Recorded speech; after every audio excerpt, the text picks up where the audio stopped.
BJP की B team है वो वैसी? हम नहीं मानते। बीजेपी से जब उसका साठ गांठ नहीं है तो बीजेपी का वो क्या बी टीम बनेगा। सोशल वर्कर है, काम करता है वैसी जी। वैसे सोशल वर्कर है। अभी भी आप अगर कमी हो जाइए हैदराबाद, वो गरीबों को बहुत मदद करता है, समझा कि नहीं। अब वो अच्छे घराने का लड़का है, ऐसी बात नहीं है। देखता हूँ कि टू दी पॉइंट जो जवाब देता है, किसी की माँ की के दूध में इतनी ताकत नहीं कि उन्हें बोल ले। क्या नाम हो चाचा आपका? मेरा नाम है अब्दुल मजीद रजवी। यहाँ लिखा हुआ है मजीद अली रजवी। कभी खाया अभी? अभी खाए क्या नहीं। साहब कौन सी जगह है ये? इस जगह का नाम है धर्मपुर, रामपुर आसनसोल। आसनसोल। तो इस बार चुनाव तो है बंगाल में?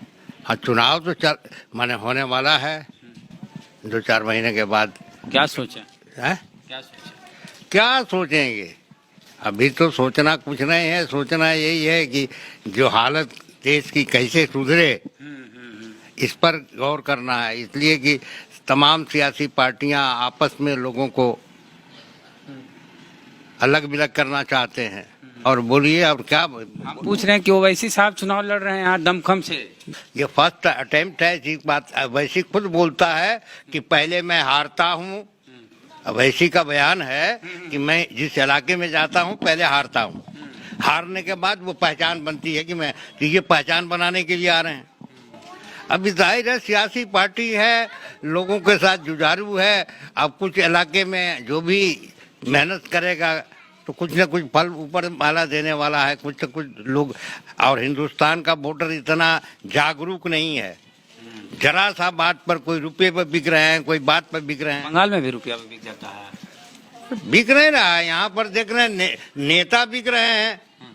यहाँ जो है जिंदगी खपा दिया एक पार्टी में, माकपा में, माकपा के बाद आ गए टीएमसी में, टीएमसी के बाद आ गए पैसा लिए चले गए बीजेपी में। देख लिया कि ये शक्तिशाली है, बस इसको अपना हाथ में लिया। अच्छा, एगो आरोप लगता है ओवैसी जी पर कि वो बीजेपी के एजेंट हैं, इस पर? ना ये तो मेरे सवाल से, मेरे विचार से बिल्कुल गलत है। इसलिए कि वो बीजेपी का सख्त अगेंस्ट आदमी है। इसलिए लोग बोलते हैं मेरे समझ से कि चूंकि सेकुलर आदमी ही इसको पसंद करेगा वैसी को। जो बीजेपी माइंडेड है वो वैसी को कभी वोट नहीं करेगा।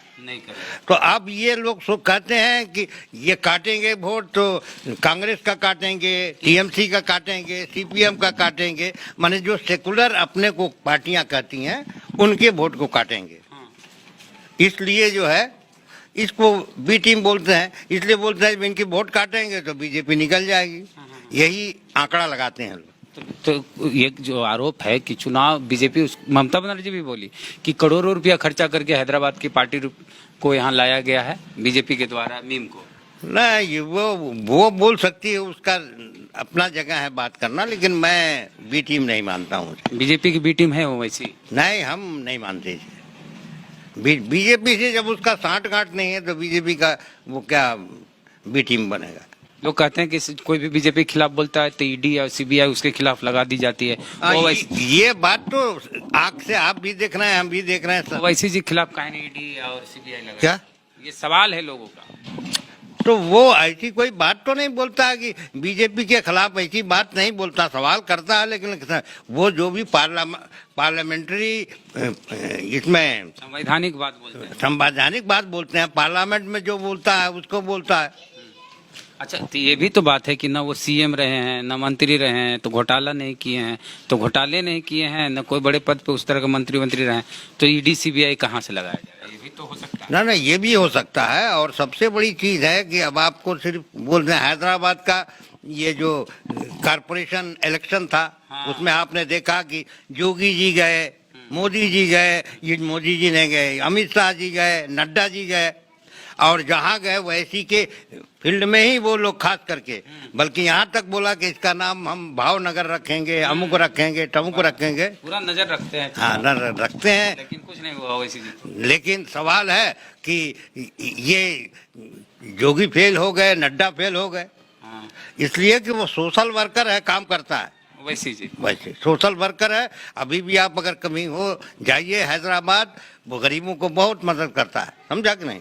अब वो अच्छे घराने का लड़का है, ऐसी बात नहीं है, परस्पर है, वरना वो बरिस्ट्री किया लंदन से, ये खेला बात नहीं है। और कानून जब पार्लियामेंट में जब बहस होती है, पार्लियामेंट जब से चलता है लीव सेशन, तो उसको मैं खास करके सुनता हूँ, देखता हूँ कि टू द पॉइंट जब जवाब देता है, किसी की माँ की के दूध में इतनी ताकत नहीं कि उन्हें बोल ले।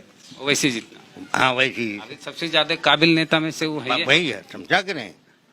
तो सवाल है कि अब है कि उसने अपनी मुहिम चलाई है, अब धीरे धीरे जैसे अब बिहार में 5 हुआ, ये हुआ, कुछ होगा तो धीरे धीरे उसका एंटिसिपेशन है कि हम स्टैंड कर जाएंगे।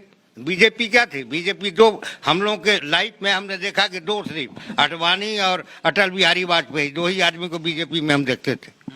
आज बीजेपी का पोजीशन है कि 303 और 304 का आंकड़ा पकड़ रहा है। तो आने वाले समय ओवैसी जी भी बड़े नेता हो सकते हैं, मे भी, लेकिन आप नहीं मानते कि ओवैसी बीजेपी के एजेंट? नहीं मैं अच्छा, ममता जी तो बोले ओवैसी जी गठबंधन करिए, दीदी तैयार नहीं हुई। सुनिए, दीदी तैयार नहीं हुई, ये दीदी की और बात है। दीदी तो ये भी कल देखा पेपर में, सीताराम येचुरी भी बोले हैं कि अगर सीपीएम का ममता के खिलाफ कोई ऐसा ये होता है तो बीजेपी का फायदा होगा, माने इसके विरुद्ध में कुछ ना बोला जाए। लेकिन इसका मतलब उससे अंदाज लग रहा है कि येचुरी भी चाहे होंगे गठबंधन हो जाए, कि गठबंधन हो जाए, लेकिन उसने कहा नहीं, गठबंधन नहीं करेंगे।